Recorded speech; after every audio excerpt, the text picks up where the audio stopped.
I'm eating a Tums because I have indigestion, because this has been a white knuckle drive since I left Tucson with all the wind, and and people are flying past me. 18-wheelers are going like really fast past me. The speed limit was 75, but I was not feeling safe doing 65. And you know, when trucks pass you, they create that vacuum effect, and so it kind of like pulls you over, and then you overcompensate and go on the other side. And then I was on a part of the road that had all these warnings for dust storms and flashing lights that said, you know, like 0 visibility. And I was going like 60 at some spots because the wind was it's just crazy. And then the trucks, you know, pull up, like it seems like they're pulling up fast behind me. And, you know, so I'm just stressed. And I have like at least probably 5 more hours to go. I'm hoping it's not going to be like this the whole way. Anyway, I'll just take breaks, and I'm gonna do a little bit of research about how much wind is too much wind to be driving in. Because then when I stopped for gas, it's really windy out. So, you know, when there's not really like much in the landscape to see, you can't really see the trees moving.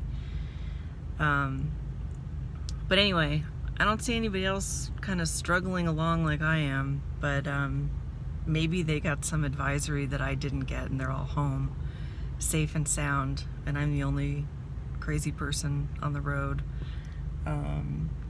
Anyway, I'll check in hopefully when I get to Santa Fe. Well, the rest of the trip was pretty much like that. Really windy, kind of treacherous, scary. And then I got to Santa Fe, as you can see from the pictures, and it was just amazing. I mean, I'd never been there before. The city is incredibly colorful and vibrant. The Georgia O'Keeffe Museum was amazing, especially meaningful for me because my mom was an artist and she loved the works of Georgia O'Keeffe. And, you know, I was a little overcome with how my mom's life was kind of cut short to not continue creating her art. But it's an amazing city. And then I got on the road and hit this.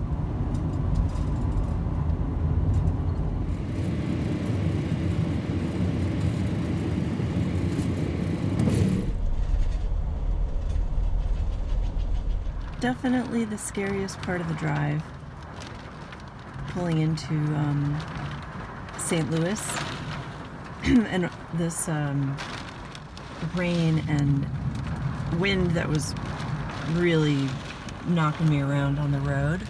And of course I'm on bridges with nowhere to go, and this lightning is just intense. I just looked up online that it's not safe to drive in lightning storms. So if you were ever wondering about that, it is not safe to drive in a lightning storm. You're supposed to pull over, turn everything off, which is what I've done. Oh man, it's kind of exciting to see weather though. I'm not used to this in California. Is this normal? Or is this a bad storm?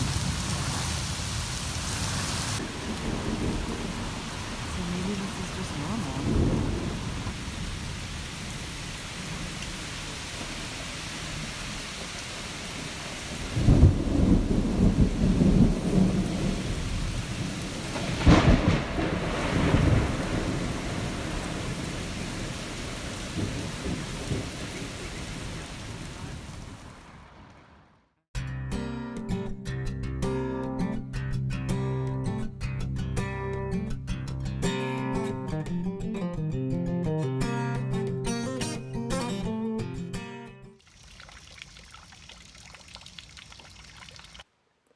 much stormed for that entire day. It was a severe thunderstorm.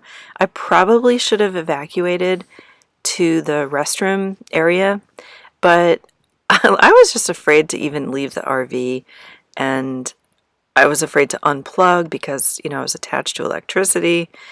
But anyway, you can see from these pictures, this is from the Missouri Botanical Garden, which was absolutely amazing. The weather was just perfect for it. No rain, thankfully. The ground was definitely a little bit soggy. And there's just all different varieties of flowers and incredible dahlias, some I've never seen before, ever. The colors are vibrant. It's really, really beautiful. And I spent the day there. I do like this slow motion effect of the water, so you're going to see that a couple times in this video. But then there was a little something that was kind of disturbing that I saw in the, there was like a greenhouse room that had been given some money by a company, and they have a research center on the property, and it has caused some controversy because that company is none other than Monsanto, and you know, they don't have a very good reputation in the public eye, and I'm not sure what I think or don't think about the company as a whole. I was trying to do some research on them. Before I knew about this really bad chemical, I actually had used Roundup, but I didn't know that there were alternatives to that. And with headlines like these, you can't really ignore that there's got to be some kind of a link to cancer. So I've used natural remedies for weeds. This is my little back area before when I moved in, and then I transformed it into this, and I'm really looking forward to getting back into my garden. I miss it.